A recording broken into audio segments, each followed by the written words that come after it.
Assalamualaikum warahmatullahi wabarakatuh. Pertama-tama marilah kita sampaikan rasa puji dan syukur kita kehadirat Allah Subhanahu wa Ta'ala, dan marilah kita sanjungkan sholawat serta salam kepada junjungan kita Nabi Muhammad Sallallahu Alaihi Wasallam. Terima kasih kepada Bapak Astadi Rizal yang telah memberi kesempatan kepada kelompok 6 Kesos 2C untuk menguraikan materi negara hukum dan hak asasi manusia. Sebelumnya, perkenalkan rekan saya dari kelompok 6 Kesos 2C, ada Dafirah Galuhanisa dengan NIM 90, ada Putri Amimah Salsabila dengan NIM 106, ada Widya Sari dengan NIM 122, ada Marsanda dengan NIM 127, dan saya sendiri Nabila Rahmadevani dengan NIM 104. Dan baiklah, untuk mempersingkat waktu, saya awali dengan ucapan Bismillahirrohmanirrohim. Apapun pembahasan yang akan kelompok kami bahas adalah yang pertama pengertian dan ciri hukum negara, yang kedua adalah pemahaman mengenai makna Indonesia sebagai negara hukum, dan yang ketiga adalah negara hukum dan hak asasi manusia. Sebelumnya perkenalkan saya Dafira Galuhanisa Supardi dari Kesejahteraan Sosial 2C dari kelompok 6 yang akan membacakan slide pertama dengan belakang NIM saya 090. Yang pertama ada pengertian negara hukum. Negara dalam pandangan teori klasik diartikan sebagai suatu masyarakat yang sempurna atau a perfect society. Negara hukum pada hakikatnya adalah suatu masyarakat yang sempurna, para anggotanya yang menaati aturan yang sudah berlaku. Suatu masyarakat dikatakan sempurna jika memiliki sejumlah kelengkapan, yakni internal dan eksternal. Secara internal, yaitu adanya penghargaan nilai-nilai kemanusiaan di dalam kehidupan masyarakat tersebut, saling menghargai hak sesama anggota masyarakat. Sedangkan secara kelengkapan eksternalnya, jika keberadaan suatu masyarakat dapat memahami dirinya sebagai bagian dari organisasi masyarakat yang lebih luas. Dalam konteks ini, pengertian negara seperti halnya masyarakat yang memiliki kedua kelengkapan, yaitu internal dan eksternal. Dari bukunya Abdul Hakim G. Nusantara diterbitkan pada tahun 2010.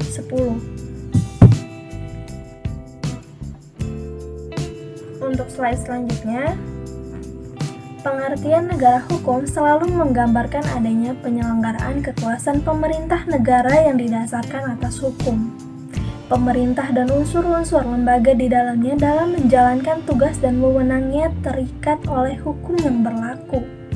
Menurut Mustafa Kamal 2003, dalam negara hukum, kekuasaan menjalankan pemerintahan berdasarkan kedaulatan hukum atau supremasi hukum, dan bertujuan untuk menyelenggarakan ketertiban hukum. Dasar yuridis bagi negara Indonesia sebagai negara hukum tertera pada pasal 1 ayat 3 Undang-Undang Dasar Negara Republik Indonesia tahun 1945 yang berbunyi amandemen ketiga, negara Indonesia adalah negara hukum. Konsep negara hukum mengarah pada tujuan terciptanya kehidupan demokratis dan terlindungi hak asasi manusia serta kesejahteraan yang berkeadilan.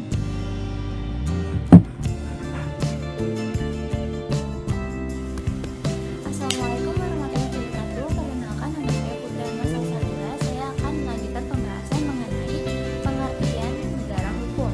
Jadi, menurut Winano pada tahun 2010, konsepsi negara hukum Indonesia dapat dimaksudkan dalam konsep negara hukum dalam arti material atau negara hukum dalam arti yang luas. Pembuktiannya dapat kita lihat dari perumusan mengenai tujuan bernegara sebagaimana tertuang dalam pembukaan UUD Negara Republik Indonesia tahun 1945 alinea ke-4, bahwasanya negara bertugas dan bertanggung jawab tidak hanya melindungi segenap bangsa Indonesia dan seluruh tumpah darah Indonesia, tetapi juga memajukan kesejahteraan umum, mencerdaskan kehidupan bangsa, dan ikut melaksanakan ketertiban dunia yang berdasarkan kemerdekaan, perdamaian abadi, dan keadilan sosial. Nah, bukti lain yang menjadi dasar yuridis bagi keberadaan negara hukum Indonesia dalam arti material yaitu pada bab 14 Pasal 33, dan Pasal 34 UUD Negara Republik Indonesia 1945 bahwa negara turut aktif dan bertanggung jawab atas perekonomian negara dan kesejahteraan rakyat. Nah, selanjutnya kita akan membahas tentang ciri negara hukum. Konsep negara hukum yang berkembang pada abad ke-19 cenderung mengarah pada konsep negara hukum formal, yaitu pengertian negara hukum dalam arti sempit. Dalam ini, negara hukum diposisikan ke dalam ruang gerak peran yang sempit atau kecil. Seperti dalam uraian terdahulu, negara hukum dikonsepsikan sebagai sistem penyelenggaraan kekuasaan pemerintah negara yang didasarkan atas hukum. Pemerintah dan unsur-unsur lembaganya dalam menjalankan tugas dan wewenang terikat oleh hukum yang berlaku. Peran pemerintah sangat kecil dan cenderung pasif. Nabila Ramarifani, NIM 104 akan membacakan ciri yang melekat pada negara hukum. Adapun konsep negara hukum material yang dikembangkan pada saat ini sedikitnya memiliki sejumlah ciri yang melekat pada negara hukum, yaitu sebagai berikut. Yang pertama, hak asasi manusia terjamin oleh undang-undang. Yang kedua, supremasi hukum. Yang ketiga, pembagian kekuasaan demi kepastian hukum. Yang keempat, kesamaan kedudukan di depan hukum. Yang kelima, peradilan administrasi dalam perselisihan. Yang keenam, kebebasan menyatakan pendapat, bersikap, dan berorganisasi. Dan yang ketujuh, pemilihan umum yang bebas. Adapun makna Indonesia sebagai negara hukum, yaitu bukti yuridis atas keberadaan negara hukum Indonesia. Dalam arti material tersebut harus dimaknai bahwa negara Indonesia adalah negara hukum yang dinamis atau negara kesejahteraan yang membawa implikasi bagi penyelenggara negara untuk menjalankan tugas dan wewenangnya secara luas dan komprehensif, dilandasi dengan ide-ide yang kreatif dan inovatif. Dan makna negara Indonesia sebagai negara hukum yang dinamis esensinya adalah kepada hukum nasional Indonesia yang harus tampil akomodatif, adaptif, dan progresif. Oke, presentasi akan saya lanjutkan dari Nabila. Slide ketujuh yaitu makna hukum seperti inilah menggambarkan fungsi sebagai pengayoman perlindungan masyarakat adaptif, mampu menyesuaikan dinamika perkembangan zaman, sehingga tidak pernah usang. Progresif artinya selalu berorientasi kemajuan. Perspektif adalah masa depan. Makna hukum seperti inilah menggambarkan kemampuan hukum nasional untuk tampil dalam praktiknya, mencairkan dinamika hukum, dapat menempatkan keberanian yang berkeadilan bagi seluruh masyarakat. Oke, di slide selanjutnya itu ada negara hukum dan hak asasi manusia. Negara hukum adalah negara yang di dalamnya terdapat berbagai aspek peraturan-peraturan yang bersifat abstrak, yaitu memaksa dan mempunyai sanksi yang tegas kepada pelanggar peraturan tersebut. Unsur-unsur negara hukum yaitu ada 4. Pertama itu perlindungan HAM atau hak asasi manusia. Yang kedua, memisahkan kekuasaan untuk menjamin hak asasi manusia. Yang ketiga, ada pemerintahan berdasarkan undang-undang. Yang keempat, ada peradilan administrasi dalam perselisihan. Oke, presentasi selanjutnya akan dilanjutkan oleh Marshanda. Dan yang selanjutnya adalah macam-macam HAM. Yang pertama ada hak asasi pribadi atau personal rights, yaitu hak yang meliputi kebebasan menyatakan pendapat, kebebasan memeluk agama, kebebasan bergerak, kebebasan untuk aktif setiap organisasi atau perkumpulan dan sebagainya. Yang kedua ada hak asasi ekonomi atau property rights, yaitu hak untuk memiliki, membeli, dan menjual serta memanfaatkan sesuatu. Dan yang ketiga ada hak asasi politik atau political rights, yaitu hak ikut serta dalam pemerintahan, hak pilih, maksudnya hak untuk dipilih.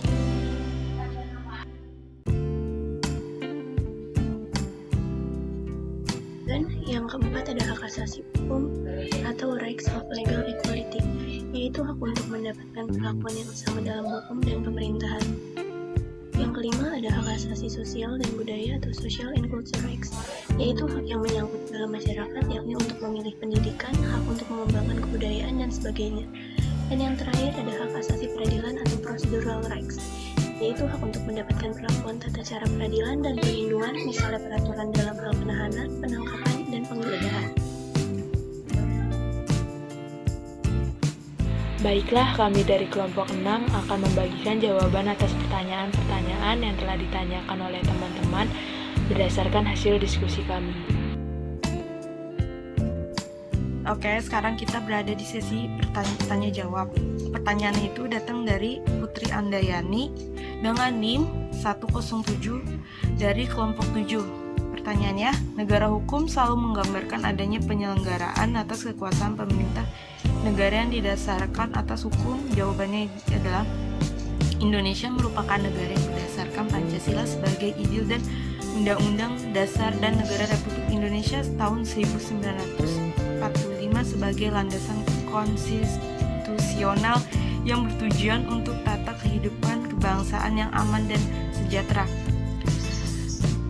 dan tertib dan berkeadilan. Prinsip-prinsip negara hukum didasarkan unsur-unsur negara secara umum, adanya upaya perlindungan atau pembagian kekuasaan, adanya pelaksanaan dan kedudukan rakyat, adanya penyelenggaraan pemerintah berdasarkan perundang-undangan yang berlaku, adanya peradilan administratif negara agar terciptanya tujuan negara hukum Indonesia sebagai diataskan secara konstitusi. Terima kasih. Saya Nabila Rahmadevani, NIM 104 akan menjawab pertanyaan dari Sekarsari Agustin, NIM 113 dari Keses 2C. Adapun pertanyaannya, berdasarkan bukti-bukti yang sudah disebutkan secara asumsi, apakah Indonesia sudah benar-benar menjadi negara hukum? Adapun jawabannya, meskipun negara Indonesia merupakan negara yang memiliki konstitusi, namun negara Indonesia belum mencapai puncak negara yang benar-benar negara hukum. Karena hukum negara kita ini dapat diselewengkan atau disuap dengan mudahnya, seperti pemberian hukuman kepada pejabat negara yang menyalahi aturan hukum, misalnya saat terkena tilang polisi lalu lintas. Dan ada beberapa oknum polisi yang bahkan terkadang meminta disuap agar kasus ini tidak diperpanjang, dan polisinya pun mendapat keuntungan materi dengan cepat namun salah. Dan ini merupakan contoh dalam lingkungan terdekat kita, dan masih banyak kasus-kasus yang dapat dijadikan contoh dari penyelewengan hukum di Indonesia. Baik, di sini Davira akan menjelaskan pertanyaan dari Tasya Aulia yang bertanya, bagaimana konsep negara hukum di Indonesia, dan menurut Anda, apakah negara Indonesia telah menerapkan konsep tersebut dengan baik? Iya, jawabannya adalah negara hukum dirumuskan dalam pasal 1 ayat 3 yang berbunyi, negara Indonesia adalah negara hukum. Dalam konsep negara hukum itu diidealkan bahwa yang harus dijadikan panglima dalam dinamika kehidupan kenegaraan adalah hukum, bukan politik atau ekonomi. Karena itu digunakan dalam bahasa Inggris untuk memprinsipkan negara hukum adalah the rule of law, not of man. Yang disebutkan pemerintahan pada pokoknya adalah sebuah sistem, bukan perorangan atau hanya bertindak. Negara hukum ialah bahwa tidak ada satupun yang berada di atas hukum, dan hukumlah yang berkuasa. Penyelenggaraan kekuasaan pemerintahan harus didasarkan atas hukum, bukan titah kepala negara. Apabila negara berdasarkan hukum, maka pemerintahan negara itu harus berdasar atas undang-undang dasar seperti landasan penyelenggaraan pemerintah. Konstitusi negara sebagai sarana pemersatu bangsa, hubungan antar warga negara dengan negara, hubungan antar lembaga negara, dan kinerja masing-masing elemen kekuasaan berada pada satu sistem aturan yang disepakati dan dijunjung tinggi. Menurut Arif Sidarta, merumuskan pandangan tentang unsur-unsur dan asas-asas negara hukum meliputi 5 bagian, yaitu yang pertama adalah pengakuan, penghormatan, dan perlindungan hak asasi manusia yang berakar dalam penghormatan atas martabat manusia. Yang kedua, berlakunya asas kepastian hukum. Negara hukum untuk bertujuan menjamin bahwa kepastian hukum terwujud dalam masyarakat. Yang ketiga, berlakunya persamaan dalam negara hukum. Pemerintah tidak boleh mengistimewakan orang atau kelompok orang tertentu atau mendiskriminasikan orang atau kelompok orang tertentu tersebut. Yang keempat ada Asas demokrasi di mana setiap orang mempunyai hak dan kesempatan yang sama untuk turut serta dalam pemerintahan atau untuk mempengaruhi tindakan-tindakan achievement. Yang kelima adalah pemerintah dan pejabat mengemban amanah sebagai pelayan masyarakat dalam rangka mewujudkan kesejahteraan masyarakat sesuai dengan tujuan bernegara yang bersangkutan. Dan apakah unsur-unsur dan asas-asas di atas sudah diterapkan di Indonesia dengan baik atau belum? Menurut pendapat saya belum. Indonesia belum menerapkan unsur-unsur dan asas-asas tersebut dengan baik. Sebagai contohnya, perlindungan HAM sendiri masih menjadi perhatian. Banyak kasus terhadap penyelenggaraan HAM berat yang belum terselesaikan, padahal kasus-kasus tersebut sudah lewat puluhan tahun. Dan sampai saat ini tidak ada upaya serius dalam menanggapi atau mengusut tuntas kasus pelanggaran HAM berat tersebut. Selain pelanggaran kasus HAM berat yang belum tuntas, yang menjadikan Indonesia belum bisa menjadi negara hukum yang baik adalah asas demokrasi, yang dimana seharusnya setiap orang mempunyai hak dan kesempatan yang sama dalam pemerintahan dan mempengaruhi tindakan pemerintah. Namun dalam kenyataannya, asas demokrasi di Indonesia tidak berjalan dengan baik, di mana pemerintah tidak mau mendengarkan suara rakyat. Bahkan rakyat sudah sampai turun ke jalan untuk menyampaikan aspirasinya, tetapi pemerintah seakan menutup telinga dan tidak mau mendengarkan masukan dari rakyat. Sekian.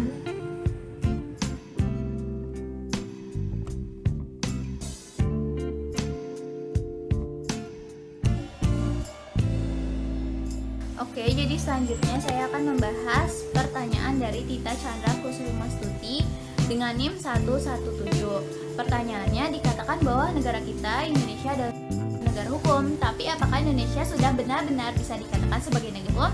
Padahal Indonesia sendiri masih sering terjadi pelanggaran-pelanggaran hukum yang berlaku. Oke, jadi jawabannya Indonesia dinyatakan belum lulus sebagai negara hukum melalui kajian Indeks Persepsi Negara Hukum Indonesia yang dikeluarkan oleh Indonesia Legal Roundtable pada tahun 2011, yang hasilnya menunjukkan dengan menggunakan skala 1-10, indeks penegakan hukum di Indonesia hanya mencapai 4,53. Rendahnya indeks persepsi negara hukum di Indonesia tersebut mengindikatorkan bahwa Indonesia belum lulus sebagai negara hukum. Nah, jadi hasil dari kajian ILR tidak jauh berbeda dari survei penegakan hukum yang dilakukan oleh LSI pada tahun 2013 lalu. Survei LSI menunjukkan 56% responden menyatakan tidak puas terhadap penegakan hukum di Indonesia. Hanya 29,8% yang menyatakan puas. Hal ini menunjukkan bahwa penegakan hukum di Indonesia di mata masyarakat sungguh mengkhawatirkan. Walaupun kenyataan seperti itu, pernyataan bahwa Indonesia adalah negara hukum tercantum pada UUD 1945, yaitu pasal 1 ayat 3 yang berbunyi, negara Indonesia adalah negara hukum. Hal ini semakin mempertegas kepada masyarakat bahwa Indonesia adalah negara hukum, sehingga rakyat wajib untuk menaati aturan yang berlaku. Baik, saya akan menjawab pertanyaan dari Melana Titin Triwidiana dengan NIM 095 dari kelompok 4. Pertanyaannya, mengapa dalam pelaksanaan negara hukum harus memenuhi aspek keadilan? Karena pelaksanaan hukum yang tidak adil akan mengakibatkan keresahan masyarakat sehingga wibawa hukum dan aparatnya akan luntur di masyarakat. Dan jika masyarakat tidak peduli terhadap hukum dan aparatnya, maka ketertiban dan ketentraman akan terancam yang pada akhirnya mengganggu stabilitas nasional. Terima kasih. Adapun kesimpulan yang telah kami presentasikan dari kelompok 6 adalah dimanapun suatu negara hukum tujuannya pokoknya adalah melindungi hak asasi manusia dan menciptakan kehidupan bagi warga yang demokratis. Keberadaan suatu negara hukum menjadi prasyarat bagi terselenggaranya hak asasi manusia dan kehidupan demokratis. Dasar filosofi perlunya perlindungan hukum terhadap hak asasi manusia adalah bahwa hak asasi manusia adalah hak dasar kodrati setiap orang yang keberadaannya sedang berada dalam kendungan, dan ada sebagai pemberian Tuhan, negara wajib melindunginya. Perlindungan hak asasi manusia di Indonesia secara yuridis didasarkan pada Undang-Undang Negara Republik Indonesia tahun 1945. Demikian isi presentasi dari kelompok 6 dan semoga dapat bermanfaat bagi semua. Ditutup dengan bacaan Alhamdulillahirobbilalamin. Sekian dan terima kasih. Wassalamualaikum warahmatullahi wabarakatuh.